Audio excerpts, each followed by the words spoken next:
ഇവിടെ നിന്നുള്ള കാഴ്ച നോക്കിയേ, അവർ മരത്തിൽ നിൽക്കണം നോക്കിയേ, അവർ വേറെ രസമല്ലേ. നമുക്ക് എന്തെല്ലാം മരത്തിൻ്റെ അടുത്ത് പോകും. ഈ താഴെയുള്ള ഈ സംഭവങ്ങൾ കണ്ടോ നോക്കി, ആ മരത്തിൻ്റെ അടുത്ത് പോകും. ആ മരം പ്രത്യേക ഭംഗിയാണ് നമുക്ക് തരുന്നത് കേട്ടോ.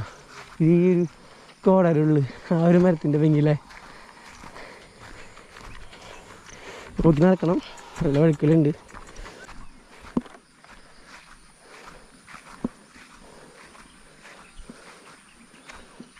ഈ സ്ഥലത്ത് ലാസ്റ്റ് പ്ലെയിൻ ആയുള്ള സ്ഥലത്തേക്ക് എത്തി.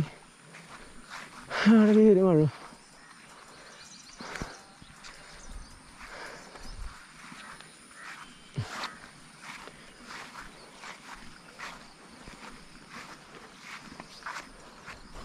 കണ്ടില്ലേ, എന്ത് അടിപൊളി വ്യൂ ആണല്ലേ.